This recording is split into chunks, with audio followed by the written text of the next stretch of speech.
Otra jornada más, bienvenidos a Periodismo 2030. Como veis, no descansamos, no paramos ni con la nevada en Madrid o bueno, en buena parte de la península, ni sin la nevada, aquí seguimos. Y seguimos haciendo entrevistas de primer nivel porque el periodismo además no descansa ni debe hacerlo, ¿no? Hoy tenemos una entrevista de primerísimo nivel mundial. Empezamos.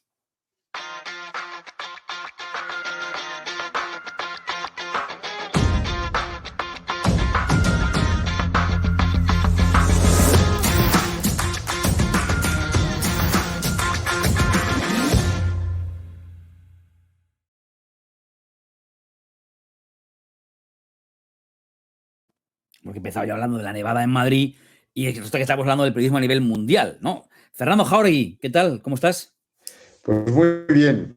Y déjame primero que presente a nuestro introductor de embajadores, a nuestro introductor de figuras importantes internacionales, que es nada menos que Félix Puebla, que es un analista de comunicación importante, es el presidente del Foro Arecuna, al que, por cierto, pertenecemos Sergio y yo, para que no lo sepan, y otros 70 o 80 periodistas, y una persona importante, digamos, en el mundo de la influencia de la comunicación en este país. Muchas gracias. Yo me honro en ser miembro de dos únicos clubes.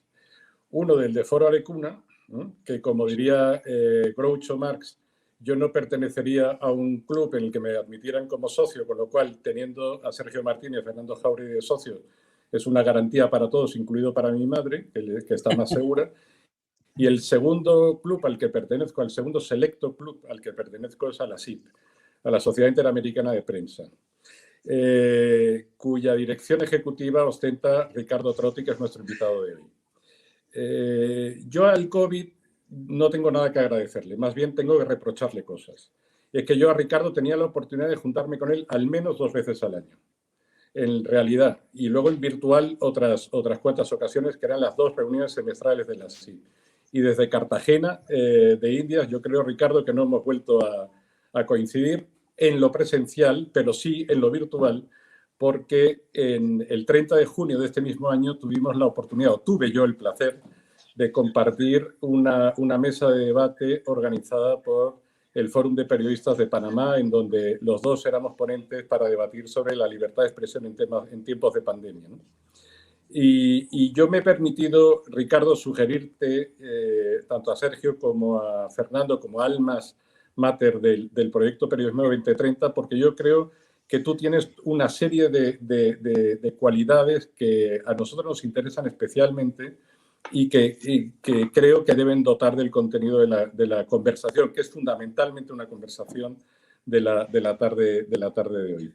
Ricardo Trotti, como luego notarán enseguida en el momento que empieza a hablar, es argentino, es decir, eso no es nada malo, parecen gente normal como todos los demás, o sea que no hay más problema. Además nació en San Francisco, lo cual para los que conocemos un poquito Argentina, pues sabemos que eso ya es una garantía por sí mismo de lo que eso significa, que estudió periodismo y que lo ha desarrollado tanto en Argentina como en Estados Unidos, fundamentalmente en el nuevo Herald de Miami.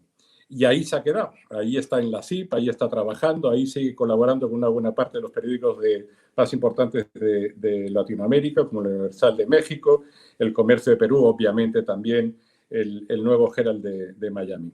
Pero fundamentalmente, las razones por las cuales yo tenía especial interés en que estuviera Ricardo hoy con nosotros son al menos 4. La primera, porque él sabe mejor que nadie cuáles son las amenazas que para la libertad de prensa se están viviendo en América Latina en estos momentos. Perdón, no en América Latina, en el continente, porque además precisamente Ricardo organizó ayer una reunión en la CIP tremendamente importante sobre las redes sociales y Estados Unidos se focalizó. Es decir, al final los populismos, sean de un lado o de otro, acaban condicionando más la libertad de prensa que cualquier otra cosa que a priori pudiéramos decidir. En segundo lugar, el papel de la prensa libre y los medios de comunicación como garantes de los valores democráticos, en los que todos creemos fundamentalmente, especialmente los que estamos implicados en el proyecto Periodismo 2030. El tercero, tiene una visión absolutamente de privilegio sobre los nuevos modelos de negocio que en América se están intentando y que, más allá de los muros de pago, las suscripciones que tengan, al final es el gran defensor de la calidad y del valor informativo de los medios como condición sine qua non para luego establecer modelos de negocio, que yo creo que también ahí nos puede ayudar. Y luego tiene un privilegio que yo creo que es absolutamente fundamental y muy útil para España, que nuestro compromiso, y él lo sabe, es el de dar a conocer algunos de los documentos claves que la SIP ha desarrollado, y uno de ellos es la Declaración de Salta. La Declaración de Salta, que en Argentina, es una declaración que se anticipa o se anticipó en su momento al valor y al mérito y a la utilidad de las redes sociales, pero que al final, como ayer se deducía en el debate que Ricardo organizó, pues al final se convierte también en una especie de reto para ir por delante de los acontecimientos por primera vez y el valor del autocontrol como un elemento clave para decidir el futuro profesional.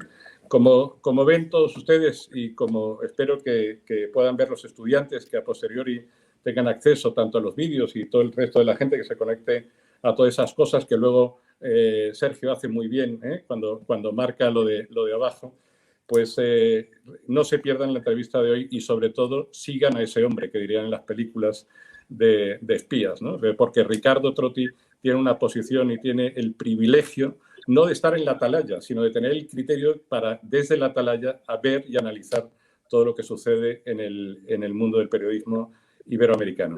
Así que muchísimas gracias, Ricardo, por acompañarnos. Gracias por el esfuerzo que has hecho. Que sepa todo el mundo que en la primera invite que yo le hice, en la primera propuesta que le hice, inmediatamente aceptó, lo cual demuestra dos cosas. Uno, que es buena gente, y dos, que está dispuesto a colaborar con todos nosotros. Así que, Ricardo, muchísimas gracias. Ricardo, bienvenido. Dicho todo esto, te ha puesto unos cuantos deberes Félix ya, ¿eh? Así es, así es. Bueno, primero, muchas gracias. La verdad que es un privilegio estar con Periodismo 2030, apuntar un poco a lo que es el futuro. Así que gracias, Sergio, Fernando. La verdad que, Félix, el problema tuyo es que has sido demasiado generoso y estás creando demasiadas expectativas para lo que yo pueda aportar y decir.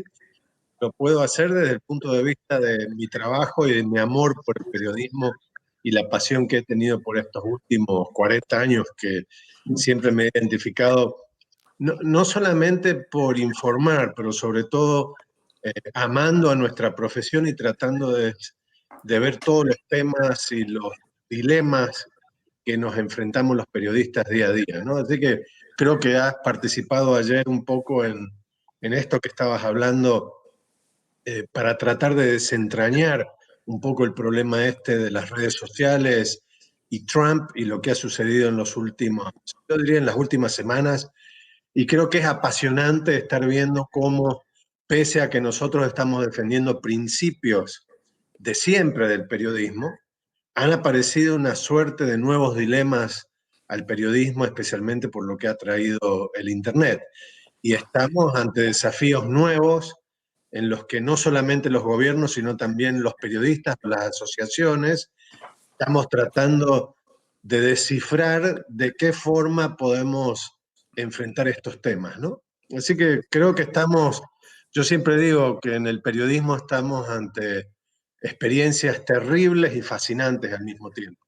Creo que es lo más lindo que podemos ver como protagonistas de nuestro tiempo, y especialmente hacer lo que hacen ustedes, lo que hacemos nosotros, es tratar de pronosticar, tratar de tener cierta visión de lo que va a suceder en el futuro, pensando con las nuevas generaciones de periodistas que puedan estar mejor formadas de lo que nosotros lo hemos estado. Pero tanto ellos, los del futuro, como nosotros, los del presente y los que vivieron atrás, creo que todos tenemos el amor o la camiseta puesta por el periodismo y especialmente por los valores éticos y los principios de libertad de prensa y libertad de expresión. Así que muchísimas gracias por tenerme con ustedes y espero poder contribuir a este proyecto que me parece totalmente fascinante, y gracias por hacerme parte. Pues ya eres parte, y eres parte de, como decía Fernando al principio, ya eres miembro de ese Club Periodismo 2030, que por cierto, cada vez vamos siendo más y es un orgullo estar formando parte de esa familia. Hay muchas preguntas que te queremos hacer, si queréis empiezo yo y vamos ordenando un poco la conversación.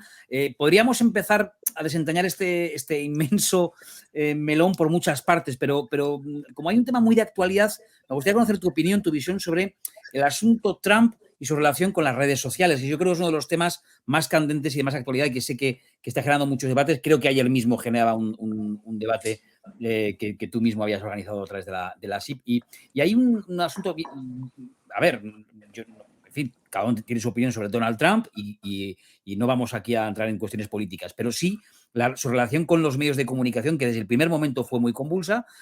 Después aquí hemos debatido muchas veces qué pasó con ese discurso que algunos canales de televisión norteamericanos cortaron su emisión en directo. Nos hemos, Fernando, Félix y yo, muchas veces preguntado si nosotros lo habríamos hecho o no, pero es que ahora hay una vuelta de tuerca nueva, que son todas las redes sociales, creo que la primera fue Twitter, pero han seguido otras, que han cancelado, al menos hasta que deje su presidencia, creo que faltan 6 días, Donald Trump. Ricardo, tú, desde la posición, la visión del periodismo y de querer conocer siempre la opinión de todos y de todas las fuentes, aunque luego sea para contextualizarlas, pero ¿cuál es tu opinión? ¿Cuál es la opinión que tenéis desde la SIP? ¿Y qué te suscita este debate? Porque es más profundo de lo que parece.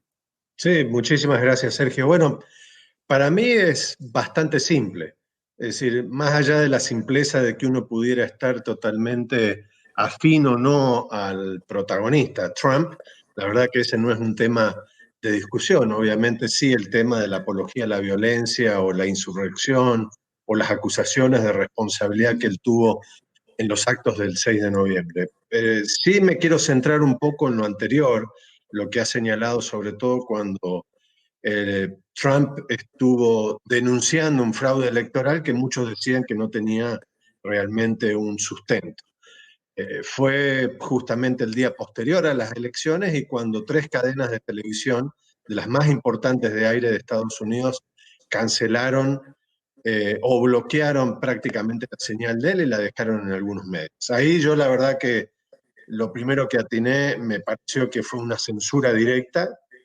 Creo que Trump, más allá de si tiene o no razón, tenía el derecho él a estar invocando un problema de fraude electoral como lo puede hacer cualquiera. Y obviamente creo que jugó mal en él el tema de tener una historia de abusos en contra de los periodistas. Y los periodistas metidos, o los medios metidos en esas maniobras de estigmatización que él siempre largó, de la prensa falsa, la prensa mentirosa, creo que tomaron cierta revancha. Me parece que eso fue una censura totalmente despiadada, especialmente teniendo en cuenta que se trataba se trata del presidente de un país y que como persona pública tiene todo el derecho de acarrear cierto tipo de debate. Obviamente dijeron que siempre eran mentiras los que venía diciendo, pero bueno, yo creo que hasta que eso no lo definió luego la justicia, como lo hizo posteriormente, 3 o 4 semanas posteriores, yo creo que en realidad bloquear al presidente porque a mí no me gusta lo que dice, así sea el presidente de España, de Estados Unidos, de China, de Putin, de El Salvador, Bukele o Fernández de Argentina, me parece que realmente ha mostrado la prensa estadounidense es un golpe bajo. Yo creo que si lo ponemos en términos boxísticos fue directamente un golpe bajo. No creo que eso era lo que la gente hubiese esperado. Yo creo que tranquilamente, como así hicieron algunos otros locutores de televisión, los anchormen, señalando que podían haber sido mentiras, pero dejar al público que siga escuchando. Yo creo que lo que el periodismo no ha entendido muy bien es que con todos esos adjetivos descalificativos de Trump, él mismo y él solo se vino desnudando ante la población y para lo cual yo, que puedo ser a favor o en contra de Trump, me interesa verlo para tomar mis propias decisiones. Y creo que el público merece esa atención de parte de los medios de comunicación y que no seamos los periodistas los jueces de la verdad que nosotros creemos que tiene que tener. Ahora, lo que pasó posteriormente, el 6 de enero, con el tema de la apología del delito o la apología de la violencia que hizo el presidente Trump, creo que hay que también de nuevo señalar 2 aspectos. Uno, el de Twitter, que censuró por 12 horas al presidente o lo bloqueó, que me pareció una medida de 12 horas que Twitter pudiera haber estado pensando que tenían que ver cómo hacerlo, si se merecía o no, y yo creo que fue una medida en cierta forma algo prudente. Lo que me pareció imprudente totalmente fue la decisión que tomó el mismo día Facebook de censurarlo indefinidamente y posteriormente Twitter de hacerlo indefinidamente. Yo creo que obviamente si las redes sociales no están dentro de la incumbencia de la primera enmienda, porque son compañías privadas, y la primera enmienda defiende solamente el problema de la censura o de la libertad de expresión desde el punto de vista del gobierno, como también lo hace la Declaración de Salta. Siempre, en todo proceso periodístico, siempre hemos visto la censura como algo que viene desde el poder o desde los poderosos, nunca dentro de las empresas privadas, que es lo que se ha abierto ahora al nuevo debate. Pero creo que el haber censurado, a mí me causó, yo diría, demasiado sorpresa o estupor la decisión de Facebook, porque a mí me gustaba mucho Mark Zuckerberg en los periodos antes electorales, cuando él decidió, al contrario de lo que hizo Twitter, que iban a permitir continuar con la publicidad política de los partidos políticos. Y a mí me pareció una buena cosa que haya hecho eso Facebook sin condenar el proceso del discurso político, porque yo me pongo en lugar de los partidos políticos más pequeños, no de los republicanos o los demócratas, o de los que pueden ser peronistas y radicales, o en el caso de ustedes, los más importantes, sino aquellos partidos pequeños que no tienen el dinero, no tienen la capacidad contributiva para poder hacer propaganda en los medios tradicionales, y van con Facebook tratando de hacer y de llegar a otro tipo de público. Entonces me pareció siempre muy bien.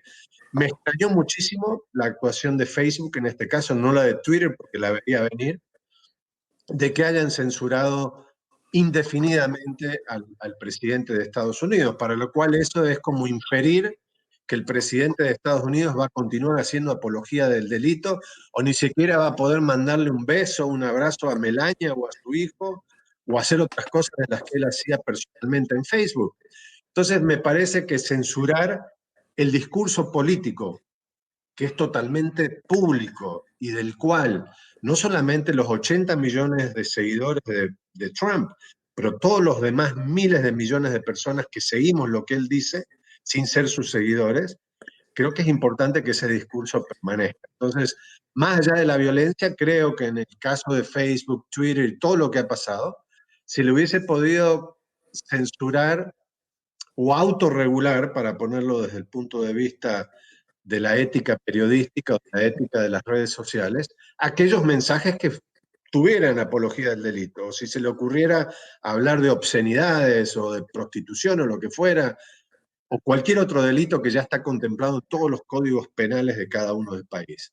Pero inferir que va a haber delitos de todo tipo para censurar a alguien, especialmente una persona pública como el presidente de un país, cuando no lo han hecho con otros presidentes de otros países, y ustedes saben muy bien que en América Latina tenemos colores de presidente de todo tipo que han siempre utilizado las redes sociales para todo tipo de delitos y nunca se les ha confiscado la palabra. Entonces, confiscar la palabra, censurarla, me parece que fue y sigue siendo para mí un problema de censura previa por inferir que este personaje estuviera así. Y no me importa si es Trump o no, porque también yo he escrito sobre el tema y obviamente hay gente que dice, vos porque estás a favor de Trump. No, no, no tiene nada que ver, estamos hablando de libertad de expresión, estamos hablando de una persona pública. Así que creo que hay errores que las redes sociales van a tener que enmendar pronto, porque esto puede escalar a generar actos de censura por todos lados. Gracias, Ricardo. Creo que Félix, Fernando, no sé quién de los quería formular una pregunta. Os pido, ya sé que es difícil, pero es que estoy mirando el reloj, con todo lo que tenemos que abordar, máxima brevedad en lo posible, tanto en la formulación de la pregunta, Ricardo, como en lo posible en las respuestas. Félix, perfecto, adelante. Gracias. Yo voy a ser muy breve. Yo no, después de haber vivido en directo la jornada de ayer en la que se analizó desde destacados miembros de la CIP y gente que participó activamente y directamente en la declaración de Salta, a mí me gustaría, Ricardo, que nos presentaras un poquito qué es lo que significa la declaración de Salta y cuáles son los valores que, sobre todo de manera proactiva, ustedes han decidido dar al periodismo en materia de la libertad y las redes sociales. Me parece una de las grandes aportaciones de la CIP, y hasta que en octubre del 21, si la COVID nos lo permite, etcétera, etcétera, los españoles yo quiero que tengan especial interés en seguir de primera mano sus conclusiones. Muchas gracias, Félix. Bueno, En algún momento nosotros teníamos la Declaración de Chapultepec, nace en 1994, digamos que es sobre libertad de expresión y libertad de prensa análoga, pero cuando surge todo lo de Internet, nos empezamos a sentir un poco anodados o cubiertos por un manto de una nueva realidad que no entendíamos muy bien. Cuando escribimos o cuando nos juntamos por un año entero y consultando a todas las asociaciones de prensa del mundo, especialmente las dedicadas a derecho digital, y habiendo nosotros participado mucho en la Sociedad de la Información convocada por la ONU, nos dimos cuenta que teníamos que sentar algunos principios y precedentes en materia de libertad de expresión en la era digital. Y ahí nace Salta, que la aprobamos en el 2018, y yo creo que Salta es un nuevo paso para nuestra organización y para entender este nuevo ecosistema, para el cual prácticamente creo que hay 2 o 3 o 4, yo diría, puntos importantes que incluso sirvió para el debate de ayer. Primero, mantener el Internet libre, neutral, gratuito.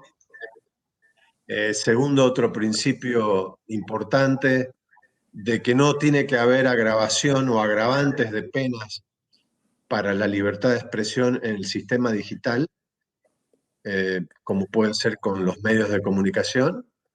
Tercero, yo diría una de las cosas más importantes también es este tema de la censura previa.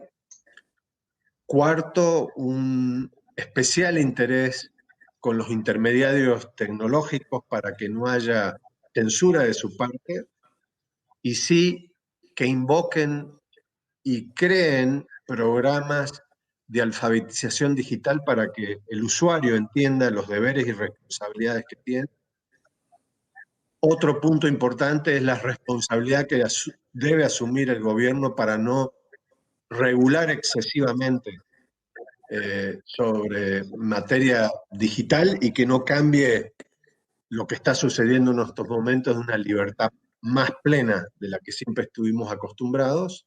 Y otro punto muy importante que tiene que ver con el modelo de negocio de los medios de comunicación, que más allá de que las redes sociales se comprendan a sí mismas o traten de comprenderse a sí mismas como que son simplemente distribuidores de contenido y no creadores de contenido, sí tienen un papel fundamental en la curación de los contenidos como editores de medios, y también deben velar por el derecho intelectual de los medios de comunicación, donde ellos chupan todo el tipo de contenido, para que haya un equilibrio básico y que las redes sociales o las grandes plataformas digitales puedan compartir ganancias con los creadores de contenidos. Esto es, con el periodismo profesional, algo que ya estamos viendo como en Europa, creo que ustedes son más pioneros que nosotros en ese tema, o como también hemos visto que España fue la que lideró hace muchos años atrás el tema, luego siguió, en este momento sigue Francia, anteriormente Alemania, y Australia hace lo mismo, y ahora esperamos que en Estados Unidos esto sea un tema fuerte y parte del debate, ¿no? Dicho de otra forma, que las plataformas digitales paguen a los medios de comunicación por el contenido que están creando. Súper interesante, súper. Cada uno de estos puntos daría para ir abriendo puertas y más subdebates. A mí me interesa mucho todo lo que tiene que ver, porque es la gran revolución que hemos vivido en los últimos años en todo el mundo, todo lo que ocurrió, desaparición de Internet y el gratis total, a lo que está sucediendo en la actualidad, que estamos viviendo también un proceso mundial. Los primeros fueron el New York Times y Washington Post, y han sido muchos medios a nivel mundial, pues poniendo muros de pago o algún otro método para intentar hacer sostenible, porque tiene que serlo también desde el punto de vista empresarial, hacer sostenible nuestra profesión, si no detrás vendrá la precarización y todo lo que viene con ello. ¿Vosotros tú, Ricardo, cómo ves este proceso que estamos viviendo ahora? Bueno, lo vemos muy complejo, muy complicado.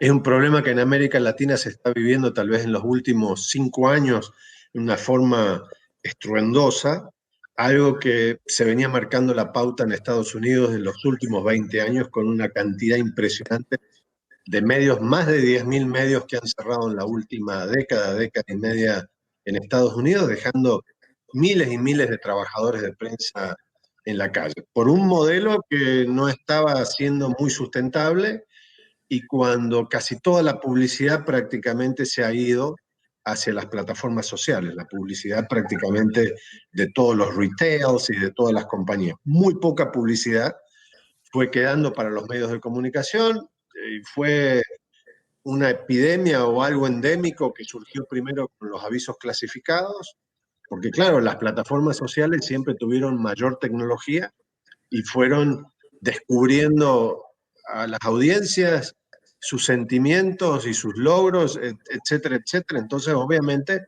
siendo la publicidad mucho más barata en las redes sociales y mucho más eficiente, sobre todo, se fueron para atrás. En América Latina, en algún periodo, todavía se empezaron a hacer, como ocurrió también empezando por Escandinavia, en España y en muchísimos lugares, periodismo gratuito o de distribución gratuita. Y eso ocurrió con momentos que todavía vender papel era redituable, o regalar papel era redituable a cambio de publicidad. Eso se fue perdiendo, y yo creo que se fue agotando el modelo de negocios de los medios, especialmente después de haber visto que la gratuidad de la noticia terminó siendo algo carísimo para nuestra profesión, ¿no? Y eso creo que fue cambiando los parámetros. Yo creo que en este momento la suscripción es un camino, pero obviamente la suscripción es un camino, puede ser un camino para el país, para el mundo, para el New York Times, para el Washington Post, pero no es el vehículo más importante que pueden tener medios más pequeños, en las localidades más pequeñas, más vulnerables, y donde el periodismo local es muy importante para sostener democracia y sostener una buena comunicación entre la gente, ¿no? Siempre yo pongo de manifiesto la desaparición de los medios en muchas ciudades de Estados Unidos, con una buena investigación que hizo la Universidad de Notre Dame en 2018, que ojalá la puedan consultar, porque ahí se ve la gran conexión que tiene la pérdida de un medio de comunicación en una comunidad con el aumento de la corrupción. Estamos hablando de Estados Unidos, es decir, las municipalidades o alcaldías dejan de hacer licitaciones para conseguir obras públicas, los concejales de los consejos deliberantes se aumentan los sueldos. Cuando no hay periodismo local, así sea una comunidad pequeña, se arma una gran batahola y un gran problema. Así que, de todas maneras, creo que entonces la suscripción es un camino, pero no es un camino para todo el mundo. Yo creo que también el otro camino que implica es que las redes sociales o las plataformas sociales puedan compartir parte de las ganancias que tienen gracias al contenido que fabrican los medios, ¿no? Así que creo que son vehículos diferentes, y obviamente hay otras formas de modelos de negocios o de atributos que los medios están buscando para poder hacer más que contenido periodístico, trabajar en temas de e-commerce, eSports, que es otra gran variante dentro que puede ser utilizada por los medios de comunicación, etcétera. Hay varias formas. Pero creo que el modelo de esperar publicidad, como era el anterior, y distribución, que eran los dos canales de los medios de comunicación, ese, si no está muerto, casi muerto ya, en los próximos 5 años prácticamente desaparece. Qué interesante lo que dices. Creo que los gobiernos, algunos gobiernos, y probablemente el gobierno español también, están ejerciendo una censura utilizando a las redes sociales para que transmitan los mensajes positivos que a los gobiernos les interesan. Y para eso han utilizado la pandemia. Y creo que ahí la pandemia está significando un retroceso general en las libertades de expresión de la mayor parte de los países occidentales. Ya no hablamos de Trump, que a mí Trump me parece, entre Trump y Zuckerberg, creo que me quedo con Zuckerberg, pero tampoco creas que yo soy un enamorado de la cosa, no, ni mucho menos. No me está gustando nada lo que está ocurriendo, nada. A mí, personalmente, debo decirlo, yo no soy Trump, afortunadamente para mí, ni nadie, yo no soy nadie, pero a mí me han censurado un mensaje en una red social, en Twitter concretamente. Entonces, oye, si se atreven a hacerlo ya conmigo, que soy el último, ¿qué no harán con Ricardo Trotti, que es un hombre muy importante? o con Félix Puebla o con Sergio Martín. Esto no es un problema muy serio que tenemos ahora mismo y que tenemos que combatir. Porque, perdona, las redes sociales no son medios de comunicación para mí. Son parásitos de los medios de comunicación desde mi punto de vista. Gracias, Fernando. Sí, a mí en este tipo de debate siempre me hace ruido la política, ¿no? Porque estamos todos acusando que hay una gran polarización en el mundo, que todos estamos tironeados por ideologías, pensando de una forma y cada vez estamos más extremistas en nuestros pensamientos. Y parte de eso yo creo que es lo que ha jugado la propaganda política desde antaño, ¿no? Los propios políticos son los que nos embarduran a nosotros durante las campañas proselitistas para ponernos a favor, insultan a todo el mundo y cuando termine la campaña dicen, bueno, entonces ahora los perdonamos.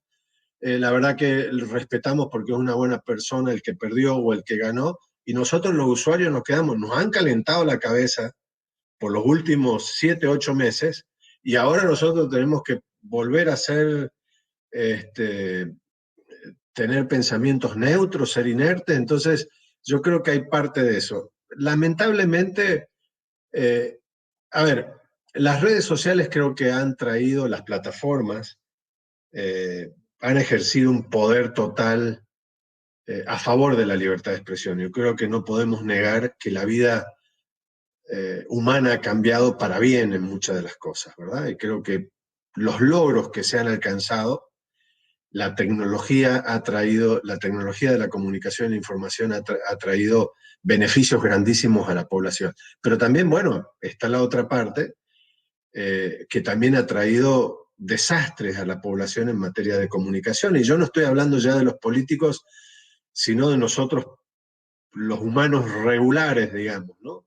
En que en las redes sociales nos estamos atacando, insultando o directamente solo consumiendo aquellas personas que nos gustan de la forma que opinan y tratamos de evadir todo aquel pensamiento o aquella persona que no opina de la misma forma que nosotros.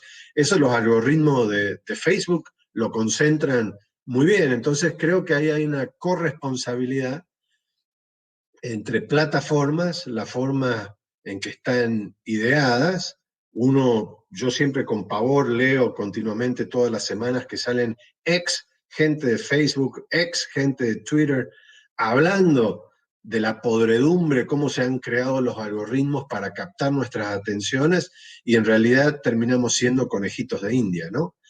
Pero bueno, un poco volviendo al tema de ayer y el gran problema que esto puede ocasionar de que las redes sociales no se autorregulen de forma sabia para poder afrontar estos desafíos, yo creo que el grave problema es que vamos a tener gobiernos de todo tipo, algunos muy democráticos y otros muy autoritarios, que van a tratar de regular nuestra vida, incluso dentro de las redes sociales, y yo creo que eso es mucho peor, ¿no? Imagino yo que debería haber un ente, no sé si es Naciones Unidas o algo, que trate de limitar, aunque ya trató de hacerlo y no nos fue muy bien porque ahí había gobiernos como los de China, los de Sudán, los de Vietnam, los de Venezuela, los de Cuba, siempre tratan de tirar agua para su molino y tratan de trabar todo, como en algún momento se pensó con esta sociedad de la información, con la Comisión Mundial de la Información en los 60. Entonces, yo creo que estamos ante un problema difícil, del que todos los humanos, las plataformas, los gobiernos estamos aprendiendo. Creo que es algo nuevo. Creo que tenemos que tratar de ir descubriendo entre todos cuáles son las mejores maneras y, sobre todo, resistirnos a todo este tipo de censuras que pueden aparecer. Más allá de eso, no creo que podamos hacer. El dilema es muy grande. No hay declaración que pueda englobar todo este problema, ni siquiera la primera enmienda, que acá en Estados Unidos uno la observa como tal vez uno de los principios de sabiduría más grande que hay en materia de libertad de expresión, que tampoco puede estar siendo aplicado en este momento lo que ha pasado con Trump y a las plataformas. Entonces, es un momento fascinante. Yo creo que tenemos que seguir conversando, tenemos que buscar. y creo que al final del túnel vamos a encontrar a alguien con un poco más de luz que todos nosotros, pese a que aparezcan otros problemas nuevos que nadie, me imagino yo que con la inteligencia artificial, de acá a 10 años vamos a tener otros retos que ni siquiera los estamos imaginando ahora, como algunos que ya estamos adivinando. ¿Qué hacemos? ¿Qué ética va a tener la robótica? Y cómo la inteligencia artificial va a estar aplicada a la vida humana. Es decir, hay graves problemas que se nos vienen, pero creo que es parte de un proceso evolutivo de la humanidad y no hay nada que podríamos decir, antes era mejor que ahora. No, yo creo que ahora estamos mejor que antes, incluso en materia de libertad de expresión, pero bueno, hay que, como siempre fueron todos los procesos, hay que seguir discutiendo, pero siempre mantener los principios básicos de la democracia y de la libertad de expresión. Me pide la palabra, Félix. Yo saldría aquí al rebote de un montón de cuestiones, ¿no? Me llama mucho la atención, Ricardo. No te robo el turno, Félix. Anótate para después, Ricardo, y luego lo hablamos. Me ha llamado mucho la atención eso de que incluso en materia de libertad de prensa o libertad de expresión estamos mejor que antes. Aquí en España, recientemente hemos abordado varias veces el debate sobre ese Ministerio de la Verdad que nos quieren, vamos, denominado así coloquialmente, no se llama así, ¿no? Ese Ministerio de la Verdad que nos quieren colocar por ahí, ¿no? Y que está siendo percibido por muchos, evidentemente, como una clara intromisión, agresión a la libertad de prensa. Félix, venga, tu turno la pregunta y enseguida abordamos otras cuestiones. Tienes apagado el micrófono, espérate. Ahí, a mí me gustaría dos comentarios muy al hilo. Uno, esta mañana he tenido la oportunidad de ver el informe que ha hecho Edelman sobre la valoración de los medios, o sea, la valoración de la credibilidad de los medios en varios países europeos, en donde Edelman trabaja, perdón, en varios países del mundo en donde Edelman trabaja, y se publicó ayer mismo, y yo creo que vale la pena replicarlo porque al final lo que hubiera sido una gran oportunidad para los medios, la sociedad no lo ha reconocido como tal. Es decir, el valor de la información en momentos de pandemia, y me retrotraigo, Ricardo, a nuestro debate de junio en Panamá, virtualmente en Panamá por lo menos, la gente no lo reconoce en esos mismos términos. Pero yo, independientemente de que volvamos después sobre el tema de las redes sociales, quiero hacerte una pregunta para aprovechar, insisto, no solo tu posición de atalaya sobre el mundo de los medios, sino sobre todo el talento para analizar lo que sucede desde la atalaya, ¿no? Y es cómo ves tú a los medios que participan, los cerca de 1.300 medios que están integrados en la SIP, ¿cómo les ves? ¿Qué sensaciones tienes? ¿Hacia dónde vamos? ¿Por dónde tenemos que orientarnos? ¿Hacia dónde van las cosas? ¿Cuáles son las apuestas? Etcétera, etcétera. Gracias, Félix. Bueno, estamos en un proceso de cambio. Como todo proceso de cambio, infunde mucho temor. Hay muchos medios que no tienen brújula, que no saben para dónde van, y sobre todo porque nunca se ha apostado mucho al contenido de calidad. Entonces, lamentablemente muchos medios han sido simplemente voceros de lo que sucede en una comunidad y no fueron creando un valor agregado competitivo, de competencia y de diferenciación con otros medios dentro de la sociedad. Entonces yo creo que se ha dejado mucho librado los medios, en muchos casos, simplemente el entretenimiento, cosa que no es malo, pero sí es malo cuando hay demasía en entretenimiento y no en calidad informativa. Y creo que el grave problema es justamente eso. Entonces se ha creado un círculo vicioso de que los medios, por no tener ingresos, y no tienen ingresos porque no tienen nada relevante que aportar o mucho relevante o valor agregado comparativamente hablando en la sociedad, han perdido ganancias, han perdido credibilidad y han perdido rentabilidad. Y ante eso han echado periodistas, porque de algún lado tenían que ver de que no se le cayera el negocio en forma total. Nunca yo había escuchado hablar tanto de la importancia del contenido, de la información, como en los últimos años. Y creo que ahí está justamente la única salida que tienen el periodismo, no hablando de medios de comunicación, que también pueden tener la parte de entretenimiento. Y ese es un grave problema, yo creo, en todos los países. Hay medios muy importantes y lamentablemente los citamos en cada uno de nuestros países con los dedos de la mano, ¿no? Y claro, cuando hablamos en Estados Unidos nos referimos al New York Times, que tiene 20 millones de suscripciones y tal. Pero bueno, es también un medio que en los últimos 5 años, cuando ellos decretaron que se estaban cayendo, cambiaron de tener 1.400 periodistas a 2.700 periodistas. Es decir, invirtieron en contenido. Y creo que es eso, casi, no puedo hablar de Europa, pero sí de América Latina y de Estados Unidos. La referencia de Estados Unidos a América Latina llega después de probada la mala o la buena experiencia de Estados Unidos en los últimos 10 años. Entonces creo que ese mensaje del New York Times, que nadie se puede comparar al New York Times, es el que está permeando ahora en América Latina y se están dando cuenta, señores, la calidad informativa, el combate periodístico a favor de la democracia, pero sobre todo el descubrimiento y la iluminación de los grandes problemas por la corrupción endémica que existe, esa es la única salida que tenemos, pese a que la gente no lo reconozca. Pero la gente sí compra medios cuando tiene información que le crea y le da valor agregado y lo ilumina de alguna forma.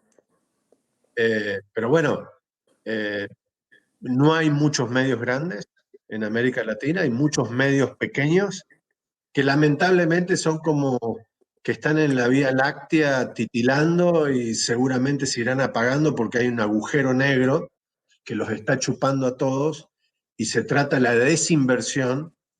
Ese agujero negro es la desinversión en periodismo que se ha hecho. Y bueno, creo que ese es un principio de catástrofe muy grande y si no advertimos que los medios tienen que volver a invertir en periodismo para el proyecto de ustedes, que me hace mucha ruido en la cabeza, el 2030, no vamos a llegar con medios saludables. En lo que hablabas vos antes, Félix o Sergio, no recuerdo,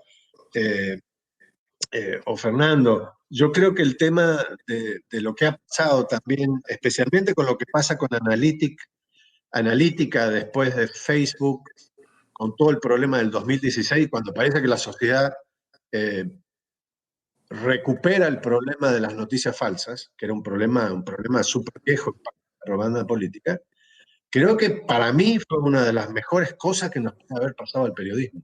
Es decir, porque ese es el principio donde a nosotros los periodistas nos hacen ver el valor que tiene el periodismo, la importancia de la verdad o la búsqueda de la verdad, no hablemos de la verdad, y que son los periodistas los que pueden buscar eso. Y hasta ese momento las plataformas sociales eran prácticamente intocables, porque no dependía del contenido la plataforma, sino dependía de la tecnología. Y yo creo que a través de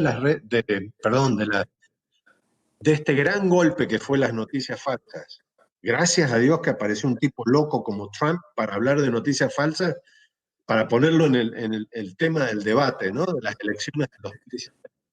Eso ha hecho y calado hondo en la importancia que tiene para los medios un periodismo de calidad.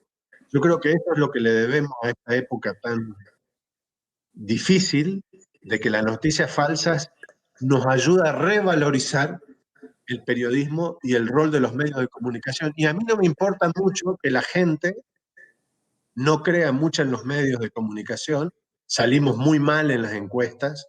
Creo que sale en algunos casos hasta peor que la iglesia, con un montón de pederastas en algún país o con algunos militares todavía muy autoritarios y con ganas de hacer golpe en algunos países de América Latina. Pero no importa, creo que es parte de la evolución de la comunicación. La gente se ha dado cuenta, pese a que no quiera mucho a los periodistas, porque estamos desprestigiados también en muchos lados, que el periodismo ofrece un valor imponderable para la democracia y la vida social. Eso es muy importante. Me interesa mucho, me llama mucho la atención, Ricardo, esa visión tuya novedosa, es decir, darle la vuelta a la tortilla y pensar, bueno, gracias a Dios que que se instaló el debate sobre las fake news precisamente para poner en valor el trabajo de los periodistas y de los medios de comunicación a la hora de buscar, ¿no? De buscar la verdad, independientemente de que salgamos mejor o peor parados con las encuestas. Me gusta mucho esa visión. Mira, si os parece, Félix, Fernando, Ricardo, vamos a entrar en los últimos 10 minutos, por tanto, en preguntas y respuestas en formato breve, porque hay un montón de cuestiones por ahí pendientes, ¿no? Una te la anunciaba yo antes, Ricardo, el tema de la libertad de prensa en el mundo, y si me permites, precisamente debido a tu conocimiento del área, pues cuáles son los desafíos para América Latina, es decir, porque muchas veces creo que hemos situado ahí uno de los lugares del mundo donde más cuesta ejercer nuestra profesión en libertad. Lamentablemente es un problema que siempre existirá mientras existan personas, gobiernos, políticos o lo que fuera, siempre va a haber un problema de libertad de prensa porque es parte de la tensión natural. El grave problema y el desafío no es tan solo el Estado, sino todos los grupos ilícitos que hay fuera del Estado y que el Estado no puede manejar. Y me refiero al narcotráfico y todo el tema de la delincuencia organizada, que es, yo diría, parte del 90% de los crímenes contra periodistas que hay, lamentablemente, en toda América Latina. No podemos concebir que en el 2020 todavía hayan matado 22 periodistas en América Latina. Esa es una vergüenza que tenemos que acarrear todos los latinoamericanos y especialmente los gobiernos tienen que ser parte de esta vergüenza, porque no se puede pensar que gente por simplemente denunciar corrupción o hablar hayan sido asesinados. Así que ese creo que es un problema grave. El otro problema es todavía muchos países con gobiernos muy autoritarios y acá nombramos a varios, ¿no? Desde El Salvador, Bukele, hasta Venezuela con Maduro, o Spinel en Cuba, o Bolsonaro en Brasil. Así que ahí vemos que el problema de la libertad de prensa no tiene que ver con una ideología concreta, porque tenemos a la izquierda y a la derecha y todo lo que hay en el medio, y que siempre va a ser un problema grave, con un montón de problemas de antaño en América Latina que tienen que ver no solamente con el autoritarismo y la ideología, también tiene que ver de la forma, la estigmatización y la violencia en contra de los medios de parte del Estado, como por ejemplo López Obrador, Bolsonaro, que al estilo Trump han siempre estigmatizado a la prensa, o el problema de utilizar los recursos del Estado para castigar o premiar a los medios de comunicación. Así que hay muchos desafíos. Yo diría, no todos resueltos, algunos un poco más resueltos que otros, pero el de la violencia contra el periodismo y los ataques contra los medios de comunicación por grupos ilícitos es el mayor desafío. Hablando de desafíos, no quiero dejar de preguntarte por un poco el leitmotiv del nombre de este foro de Periodismo 2030. Nos estamos marcando el objetivo, preguntando a un montón de colegas de diferentes partes del mundo dedicados a diferentes áreas del ejercicio del periodismo, más que cómo queremos que sea el periodismo que vamos a ejercer en la próxima década, ¿no? Porque quizá preverlo es menos interesante que intentar ¿no? formar parte de ese futuro.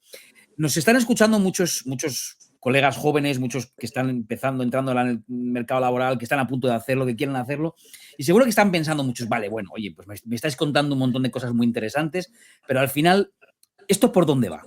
¿No? Yo me pongo en la piel de estos chavales que nos están viendo y, oye, dame 2 o 3 tips, 2 o 3 ideas para que yo me aclare esto por dónde va, qué tengo que hacer, cómo me tengo que desenvolver para hacer buen periodismo. Ricardo, ¿te atreves?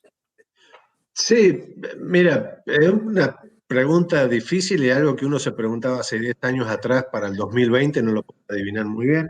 No me gusta pronosticar, pero sí, yo creo que los nuevos periodistas o la gente que está estudiando periodismo tiene que estudiar también el contexto.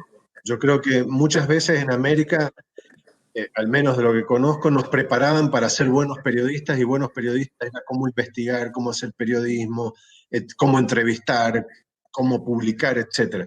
Pero creo que ahora, y siempre para mí lo fue, el contexto del periodista implica conocer mucho los temas legales, conocer mucho otros temas que no necesariamente se enseñan en las escuelas de periodismo. El tema de libertad de prensa, libertad de expresión, lo estamos viendo con esto que ha explotado ahora con el Internet, que antes no era muy importante para los periodistas.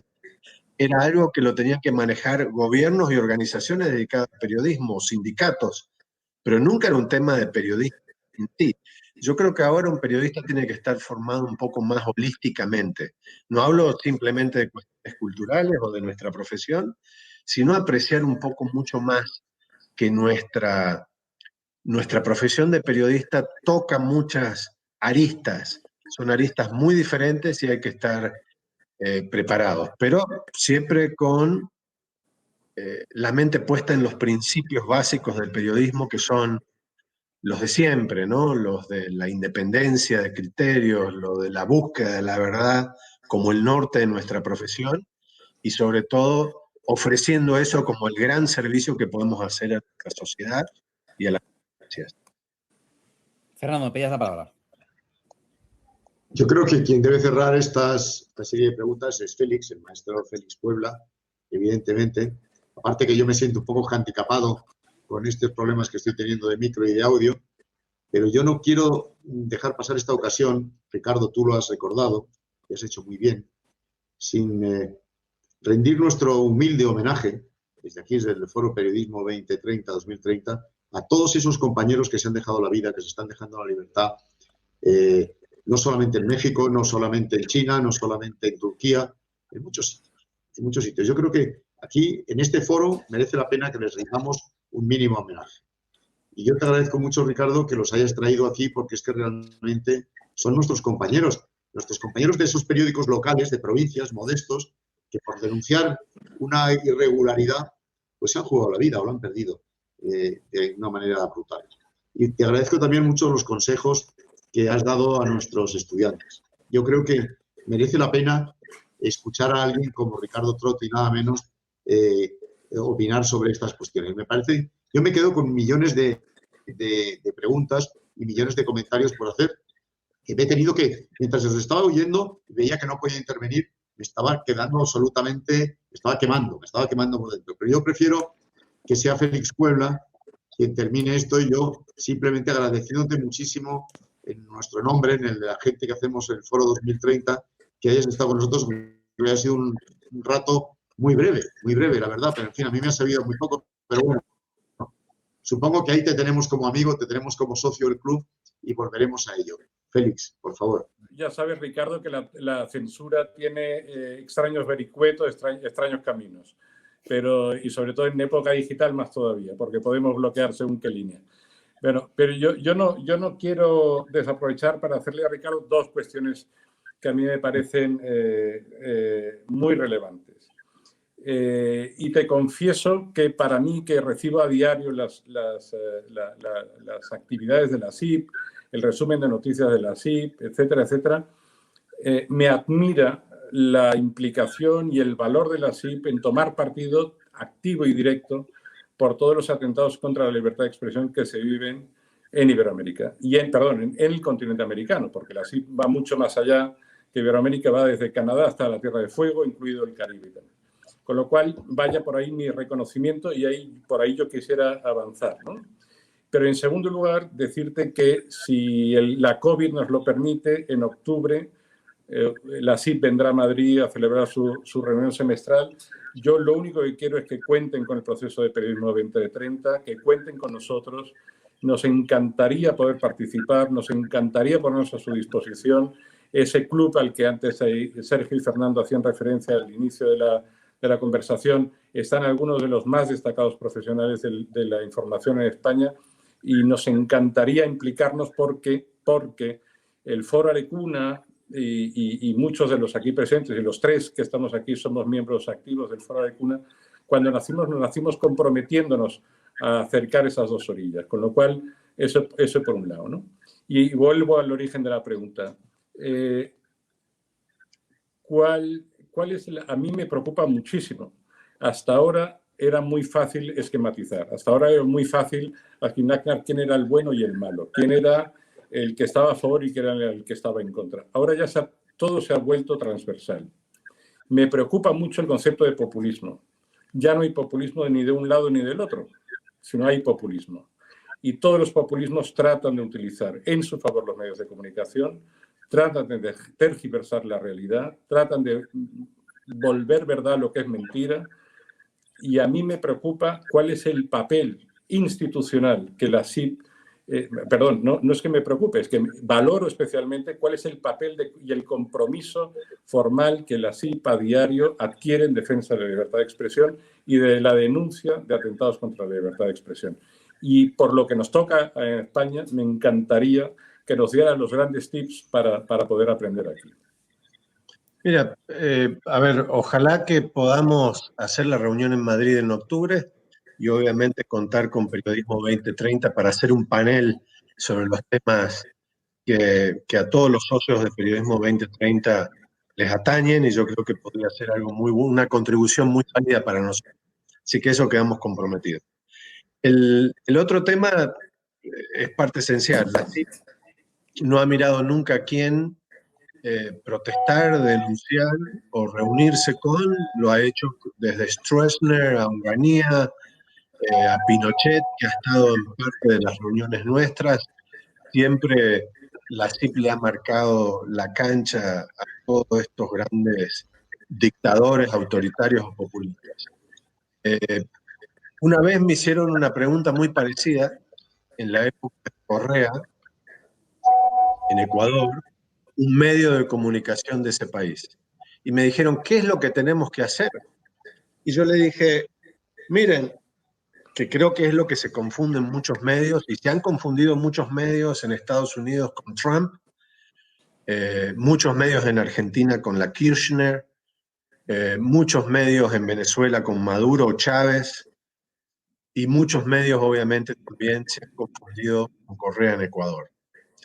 Me parece que lo que debe aplicar el periodismo ante los populismos o todo tipo de gobiernos es periodismo. Es periodismo cada vez más comprometido en la investigación y sobre todo en denunciar la corrupción e iluminar los grandes problemas que los gobiernos populistas o de todo tipo tratan de tapar. Para mí, uno de los graves problemas que ha apoyado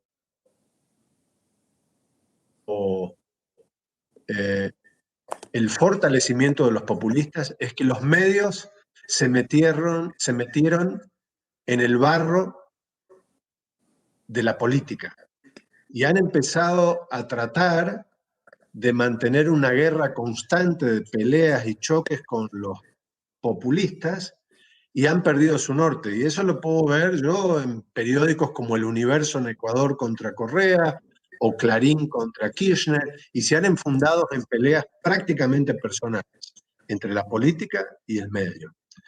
Y creo que han desperdiciado los tiempos para seguir denunciando por abajo lo que sucede. Yo creo que no hay nada peor para un gobierno o nada mejor para la sociedad que tener un medio que siempre denuncie la injusticia o la corrupción de parte de quienes administran el Estado.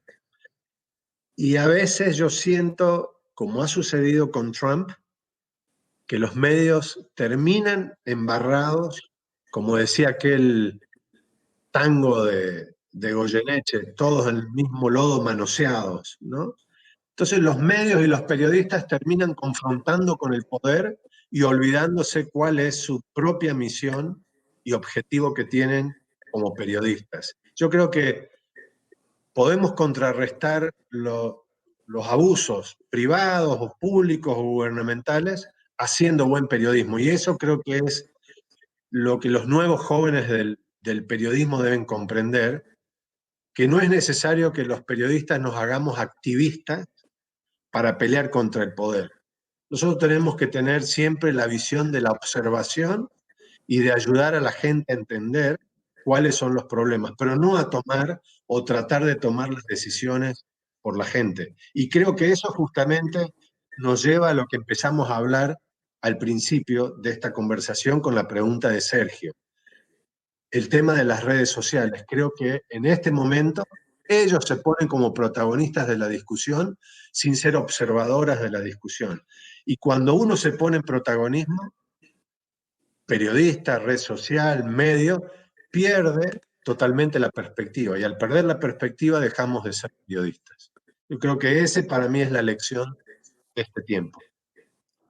Pues decía Fernando hace un momento que nos estaba sabiendo a poco la conversación porque ya veíamos si se nos acababa. El compromiso de mantener una hora de conversación lo completamos aquí, dejamos aquí de momento la conversación, pero añado el de momento, Ricardo, porque me da que nos volvemos a encontrar pronto en Periodismo 2030 con Ricardo Trotti, con el director ejecutivo de la Sociedad Interamericana de Prensa. Previsiblemente en Madrid, recogemos ese guante que nos lanza, por supuesto, encantadísimos, un honor. Pero ojalá nos podamos ver en digital y con debates a propósito del futuro del periodismo en más ocasiones, porque realmente ha sido muy interesante. Adelante, Fernando. Si tengo ocasión, me gustaría invitar a Ricardo a nuestro congreso, el 17 de septiembre. No sé si me está oyendo, pero es una invitación. Va a ser un congreso muy interesante que vamos a hacer en la sede de Netflix y de Sequoia, aquí en Tres Cantos, en Madrid. Y va a ser un congreso altamente tecnológico y altamente interesante. Ojalá puedas venir, 17 de septiembre, apúntalo en tu carnet de baile, Ricardo, porque nos gustará muchísimo verte personalmente. Suponiendo que entonces podamos ver personalmente a alguien, claro, con esto de la pandemia. Pero en fin, espero que sí. Un abrazo muy fuerte, Ricardo, y muchísimas gracias, de verdad. Gracias, Fernando, Sergio y Félix. Ha sido realmente un privilegio estar con ustedes. Ricardo, yo no renuncio a verte antes de septiembre en Tres Cantos, en Saltillo, en abril, lo cual sería significativo de muchísimas cosas.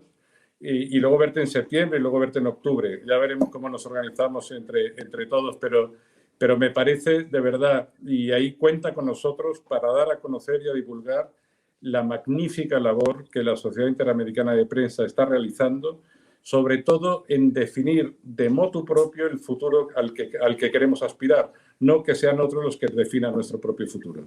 Y ahí en ese reconocimiento yo sí quiero expresártelo muy personalmente en tu condición de director ejecutivo de la SIP, que cuentes con nosotros y agradecerte una vez más todas las facilidades que nos has dado para poder participar hoy en este proyecto que es tan común que tú mismo ya eres miembro de él. Muchísimas gracias, Ricardo. Muchas gracias, muchas gracias. Gracias, Ricardo Trotti, Félix Puebla, Fernando Jauregui. Os recuerdo, como siempre, el agradecimiento a la Fundación AXA, que la vais a ver aquí enseguida, nos permite, entre otras muchas cosas, hacer una encuesta. Os hemos ido entregando algunas cositas, pero es que cuando uno la va desentrañando a fondo, pronto la veréis en su plenitud, es una encuesta con 4.030 personas encuestadas que realmente dice muchas cosas. Gracias a la Fundación AXA, como decía, y muchas gracias. Para cualquier cosa nos podéis seguir en periodismo2030.com, en nuestra página web, también lo podéis hacer en las redes sociales, en Twitter, en Instagram. Estamos en todas las redes sociales, así que tenemos camino de ida y vuelta para vernos. Y lo dicho, gracias Ricardo, Félix, Fernando, nos vemos para la siguiente. Adiós.